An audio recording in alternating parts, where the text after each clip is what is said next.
Thank you so much, so much to my YouTube channel members. I really do appreciate each and every one of you, especially my most recent four, Patrick Sampson, Charles Anderson, Joseph, and Michael Hawk. Thank you all so much. This timeline was created by Atreus 1 year after the events of the game.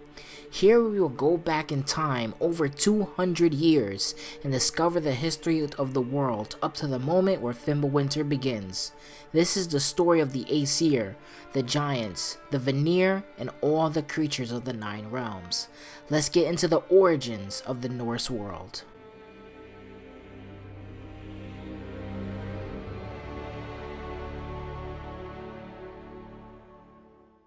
A really long time ago. I can't pinpoint when exactly this was, but when Freyr, Freya's brother, and a leader of the Vanir, visits Asgard to offer gifts in exchange for peace between the two tribes of gods, the Aesir toss him into a fire. Luckily, he escapes, but when he returns to Jotunheim, his outraged kin declared all-out war on the Aesir. The long war of the gods begin. A long time ago, Mimir arrives in the Northlands and becomes a trusted advisor to Odin and his Aesir court. Mimir can't remember exactly how long ago it was because, his words, I was often so drunk I couldn't remember my own name, much less dates. 200 years ago, Brock and Sindri forge Mjolnir for Odin. Odin gives the hammer to his son Thor for use against the Aesir's enemies. 175 years ago, Thor's bloody campaign against the giants and Vanir gods tips the balance of power towards the Aesir. Lots of giants are killed. Everybody is afraid. Brock and Sindri realize they've made a terrible mistake and start blaming each other. 170 years ago, Tyr brings Odin to Jotunheim for a peace conference with the giant kings. Everything goes bad and the giants kick Odin out of Jotunheim for good. The giants, now sure Odin can't be trusted, ask Tyr to block any travel to Jotunheim from his temple. Tyr removes their Jotunheim realm tower from the Lake of Nine, hiding it where the Aesir can't find it, in the realm between realms. This makes Odin really mad. 150 years ago, Mimir arranges the wedding of Freya and Odin as part of a peace plan to end the war between Aesir and Vanir. Things are good at first. Odin gains Freya's trust and she teaches him Vanir magic. 145 years ago, Freya gives birth to Balder. Soon after, she hears a prophecy of her son's early death. She spends the next 20 years looking for ways to prevent it. 140 years ago, Odin is jealous of all the love Tyr is getting in the realms. Plus, he suspects correctly that Tyr helped the giants hide the Jotunheim realm tower. Odin sends a bunch of monsters and Aesir gods to attack Tyr's temple in the Lake of Nine. Tyr disappears without a trace. 134 years ago, Brock and Sindri isolate themselves for months, working on a new weapon that can rival Mjolnir. 133 years ago, Brock and Sindri finally finish their weapon, the Leviathan Axe. They give it to a giantess warrior, Lufe, hoping it can help if Thor goes on another vicious hammer rampage. 125 years ago, with the help of her mentor and Mimir, Freya finally finds a powerful protection spell for Balder. It's risky to mix new and old magic, but she casts it on her son to keep him safe from harm. The spell works, but his new invulnerability has a side effect, a total loss of any feeling, bad or good. According to Mimir, the Aesir world is all about feasting and fighting. To Balder, the enchantment is like a walking death. Meanwhile, Odin and Freya grow apart. Odin becomes more obsessed with Ragnarok. He also experiments with Vanir magic in nasty new ways, which Freya finds disturbing. 120 years ago, peace between the realms start to break down as Odin gets crazier about finding Jotunheim to learn the giants' Ragnarok prophecies. He sends Thor with Mjolnir to interrogate and kill any giants who remain in Midgard. Freya can't take it anymore. She tries to return to Vanaheim, but Odin casts a powerful spell that traps her in Midgard. Worse, the spell also steals her warrior spirit. Now Freya can't fight any living thing, not even to defend herself. Balder hates his mom so much that he stays in Asgard with his manipulative dad. Odin also tries to control Freya's Valkyries with a spell that transforms them from spirits into physical creatures. It corrupted them, making them super powerful monsters with an overwhelming lust to kill everyone they meet.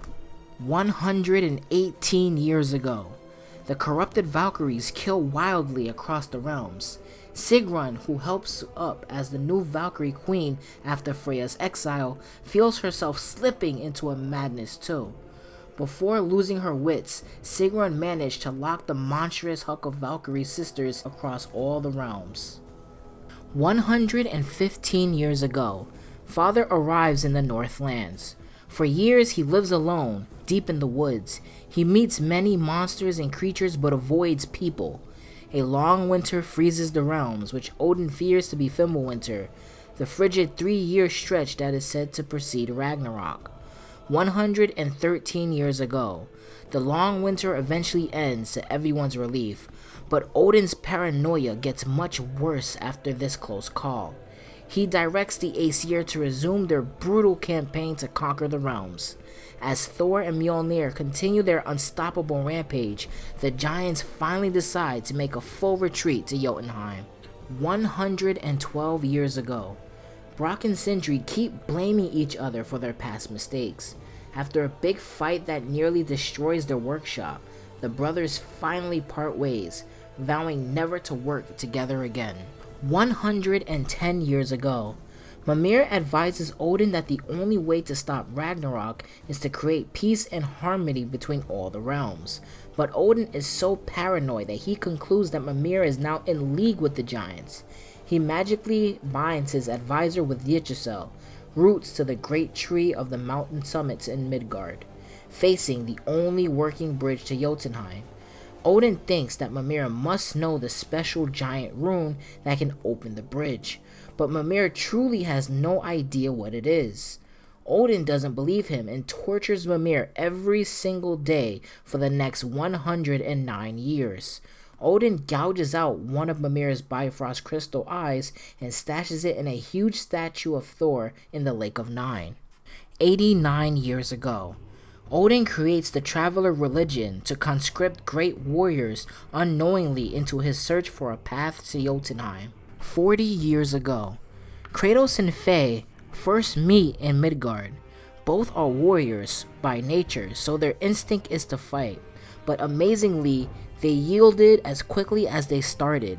They talk and become friends. Both are sick of war and violence. Side note, I asked Father once he didn't realize Mom wasn't a normal Midgard woman if he met her so long ago and she still looked so young and vibrant when I was little. He said, when you have lived for centuries, talk to me again about what a decade here or there feels like. I seriously can't tell if he's joking or not. Knowing Father though, probably not. 35 years ago, Faye and Kratos decide to build a hut together in the Wildwoods. Mother marks off that area with a magical stave to hide it from the sight of all gods and monsters. They live a simple, peaceful life together. Father tells Mother all about his past, but Mother keeps her giant lineage a secret. She never tells him about the reason she's in Midgard. 20 years ago, Helheim is full. For 1,000 years, every soul who didn't die a glorious warrior's death in battle has been conscripted into Hell's army. Those unwilling soldiers are fated to march out and cleanse the other realms before Ragnarok. Now Hell's army is complete, so all the new dead souls are getting tossed back into the rotting bodies. These guys are crawling out of the ground in Midgard as Hellwalkers. Very angry creatures who just wants to kill everything. 13 years ago, Mother gives birth to a son. Yeah, it's me. She wants to name me Loki, but Father prefers the name Atreus, a great Spartan soldier, his friend. He says Atreus always remained positive and hopeful despite the grim horror of war, and gladly gave his life in battle to help his fellow soldiers gain a crucial victory. Father carried Atreus' body for 100 miles to lay him to rest in his home 6 years ago. Nearly all mortals have disappeared from Midgard. Hellwalkers now dominate the landscape, forcing the last few group of humans in the realm to band together to survive in this hostile new world. 3 years ago, Odin learns that one giant stayed behind in Midgard, hidden in plain sight to keep an eye on things. The giant's identity is unknown, and Odin's network of all-seeing raven spies yields nothing. Odin sends his son Balder to Midgard to search for the giant, promising that if they can persuade the giant to steer them to Jotunheim, they can break Freya's protection spell. 1 year ago, Mother dies. Following her instructions, Father and I set out to spread her ashes from the highest peak in the realms. After quite a journey, we complete the task in Jotunheim and learn Mother's amazing secret. And that's it. That's the entire timeline from the Great War to the end of the game. So much information. I'm going to pick out some of these and make their own separate videos to talk about with you guys as great topics.